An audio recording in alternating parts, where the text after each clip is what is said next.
Bonjour et bienvenue pour le visionnage de ma nouvelle bande démo de montage vidéo. Pour commencer, place à grand public l'émission culturelle de France 2 présentée par Aïda Touir.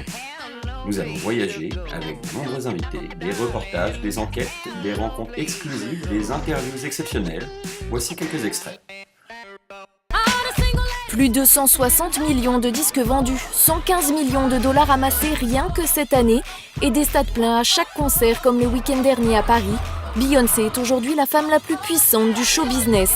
Mais c'est aussi une artiste engagée. Sur scène, dans ses chansons, dans les journaux, elle revendique haut et fort son féminisme. Mais l'est-elle réellement ? Au départ de Paris, le voyage ne dure qu'une heure et quart. Pourtant, ce sont plus de 25 années que Laurent Deutsch s'apprête à voir défiler.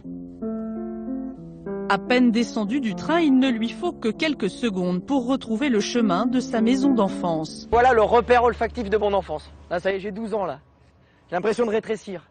Intarissable et volubile, dans cette région de la Sarthe, dont il connaît tous les monuments, Laurent Deutsch se fera notre guide. Mais il faut savoir aussi que l'abbaye de Solesmes est un des hauts lieux du chant grégorien dans le monde depuis toujours. Plongé au cœur des racines de ce comédien populaire, devenu historien à succès. Et maintenant, passons à l'émission 50 minutes Inside de TF1. Avec Dirty Dancing, la comédie musicale, la version live du film culte débarque en janvier. Reportage. Une star, une histoire, celle de Mistral gagnant, un hymne à l'enfance signé Renaud. Il venait d'avoir 18 ans, la célèbre chanson de Dalida, pour tout savoir sur l'amour impossible qui a inspiré ses paroles. Et puis bien sûr de nombreux autres documents exceptionnels, toujours à la recherche du secret des stars, Sandrine Quétier et Nico Salagas vous présentent 50 minutes Inside. Le 20 novembre 1997, la une du Parisien fait frémir la capitale tout entière. Un tueur en série sévirait dans les rues de la ville et s'attaquerait aux jeunes femmes. La police peut être sur les traces d'un tueur en série sévissant à Paris. On a 7 femmes qui sont assassinées, c'est toujours de la même façon. Elles sont toujours violées, elles sont toujours volées, il n'y a jamais d'effraction. Quand est-ce qu'on va mettre la main dessus ?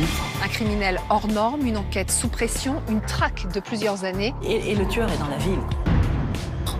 Cette bande démo touche à sa fin, et juste avant de vous quitter, j'aimerais citer d'autres collaborations, comme l'émission En mode gossip de NT1, ou encore Tous passionnés de l'équipe 21, Ma vie à la télé, ou encore l'émission La Saga, ainsi que de nombreux autres films. Merci d'avoir pris le temps de visionner, je l'espère, à très bientôt.